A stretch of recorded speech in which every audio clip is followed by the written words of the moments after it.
بسم اللہ الرحمن الرحیم۔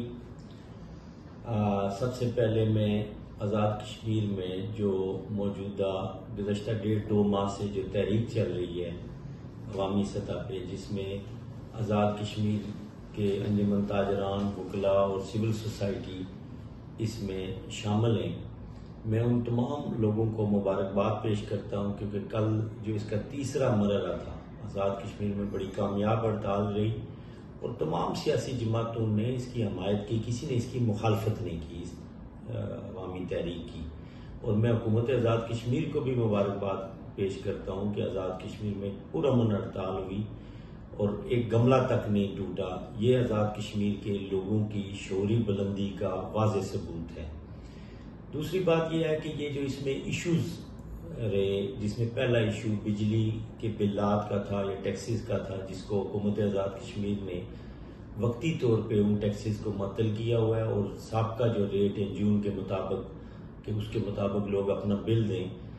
ان ایشوز کے علاوہ دوسرا بڑا ایشو تھا آٹے کی سبسڈی، آج بھی جاری ہے لیکن آٹے کی کمی ہے آزاد کشمیر کے اندر، جو لوگوں کی ڈیمانڈ ہے یا جو ضرورت ہے وہ بڑھ گئی ہے۔ اس کی بنیادی وجہ یہ ہے کہ پاکستان کے اندر 6,000 روپے من ہے آٹا اور آزاد کشمیر میں سبسیڈائزڈ آٹا 3,000 روپے من ہے۔ فرق اتنا ہے کہ وہ لوگ جو پہلے شاید یہ آٹا نہیں استعمال کرتے تھے وہ بھی یہی استعمال کرتے ہیں، اور پھر چاول کی قیمتیں اتنی بڑھ گئی ہیں کہ وہاں پر وہ بھی افورڈ کرنا لوگوں کے لیے مشکل ہو گیا ہے۔ اس کے علاوہ مراد کا ایشو تھا مظفر آباد کے اندر نیلم جیلم کی وجہ سے، جو انوائرمنٹ ایشو ہیں ان پہ بات چیت تھی، لوگوں کی مطالبات تھے۔ اسی طرح میرپور کے اندر رٹھوا ریام برج جو ہے اور اضافی فیملی کی سیٹلمنٹ کا ایشو تھا۔ یہ وہ ایشو تھے جن کے اوپر آزاد کشمیر کے اندر یہ سارا سلسلہ چلا، اور حکومت آزاد کشمیر نے، پرائم منسٹر نے کل ایک کمیٹی بنائی کیبنٹ کی، جو کہ آزاد کشمیر کے اندر تمام سٹیک ہولڈرز کے ساتھ مل کے بات چیت کے ذریعے ان معاملات کو حل کرے گی۔ ہم توقع رکھتے ہیں کہ آزاد کشمیر میں تاجر، وکلاء، سول سوسائٹی کے نمائندگان جو ہیں وہ بھی اس کمیٹی کے ساتھ انگیج کریں گے اور بیٹھ کے مہذب دنیا میں جس طرح معاملات کو حل کیا جاتا ہے بات چیت کے ذریعے، اس طرح ان معاملات کو حل کیا جائے گا۔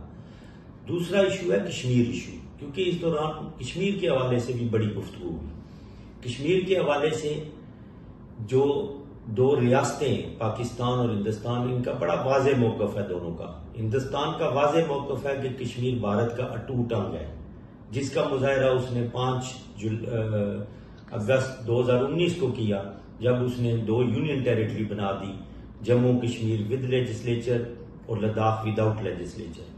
اور پاکستان کا واضح موقف ہے کہ اقوام متحدہ کی جو قراردادیں ہیں جو کشمیریوں کو رائے شماری کے ذریعے اپنے مستقبل کا فیصلہ کرنے کا حق دیتی ہیں، وہ اس کی حمایت کرتا ہے۔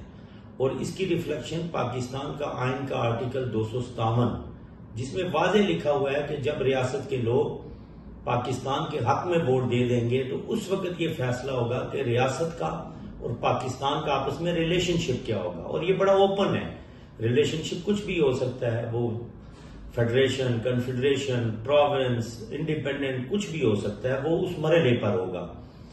جہاں تک بات ہے آزاد کشمیر کے یا ریاست جموں کشمیر کے لوگوں کی، ان کے 3 آپشنز ہیں: پاکستان، ہندوستان اور بہت سارے دوست مقبوضہ کشمیر میں بھی، اور ادھر بھی شاید کچھ لوگ، یہاں اکثریت پاکستان کی حامی ہوگی لیکن کچھ لوگ شاید خود مختار کشمیر کے حامی ہیں۔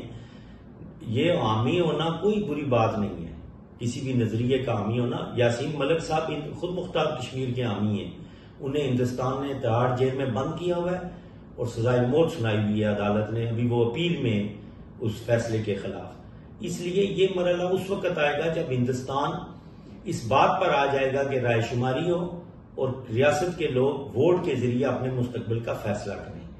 جہاں تک ان معاملات کے اندر ہم نے محسوس کیا کہ بہت سارے پراپیگنڈے ہوئے، مثلا دوسرے مرحلے پر ایک خبر چلی تھی کہ راولہ کوٹ میں 5,000 پنجاب پولیس پہنچ گئی۔ میں پوچھتا ہوں دوستوں سے، کدھر ہے وہ پولیس؟ ایف سی پی سی کدھر ہے وہ ایف سی پی سی؟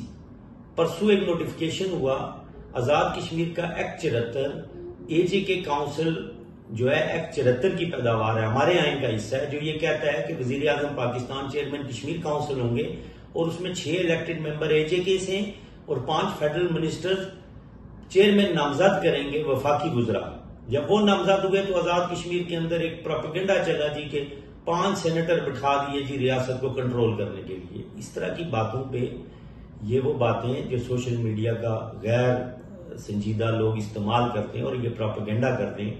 میری اس مرحلے پر وکلاء سے، تاجروں سے، سول سوسائٹی سے یہ اپیل ہوگی کہ آپ اپنی صفوں کے اندر ایسے لوگ جو اس وقت اس موقع پر اپنے مذموم عزائم کی تکمیل کے لیے اس طرح کی ناسمجھی میں یا بعض لوگ سمجھ کے ایسی باتیں کرتے ہیں، ان پر نظر رکھیں. جہاں تک بات ہے آزاد کشمیر کی سرحدوں کا، جو لائن آف کنٹرول ہے جس کو ہم سیز فائر لائن مانتے ہیں، جو خونی لکیر ہے، اس کا دفاع پاکستان فوج کرتی ہے. اس کا دفاع میں اور آپ یا آزاد کشمیر کی سول سوسائٹی یا وکلاء نہیں کر سکتے. آپ کو پتہ ہونا چاہیے کہ پچھلے دنوں تیتلی نوٹ کے اندر 2 سویلین شہریوں کو بھارت نے ٹارگٹ کلنگ سنائپر شوٹنگ سے ان کو شہید کیا. اسی طرح نکیال میں ایک شخص کو شہید کیا. اس لیے ہمیں ان مسائل کا بیٹھ کر حل نکالنا چاہیے، اور یہ مسائل جو ہیں یہ گفت و شنید سے ریاست کے اندر کا معاملہ ہے. پاکستان حکومت کا آزاد کشمیر میں کسی ٹیکس کے ساتھ کوئی تعلق نہیں ہے. 13ویں ترمیم کے بعد CBR ان لینڈ ریونیو آزاد کشمیر میں ٹیکس کلیکشن کرتا ہے. جہاں تک سادگی کی بات ہے، پرائم منسٹر آزاد کشمیر نے بہت ساری سادگی اختیار کی، بہت سارے اخراجات کو کنٹرول کیا. ہم حکومت آزاد کشمیر سے کہیں گے کہ ان کو مزید کنٹرول کیا جائے. اگر کوئی مراد یافتہ طبقے ہیں ان کی مراد کو کم کر کے لوگوں کو ریلیف دیا جائے. اس لیے میری یہ ریکویسٹ ہے ان سے جو ایکشن کمیٹی ہے، یہ وکلاء ہیں، تاجر ہیں، کہ آپ بیٹھ کے اس کمیٹی کے ساتھ انگیج کریں اور ان معاملات کو حل کریں. شکریہ.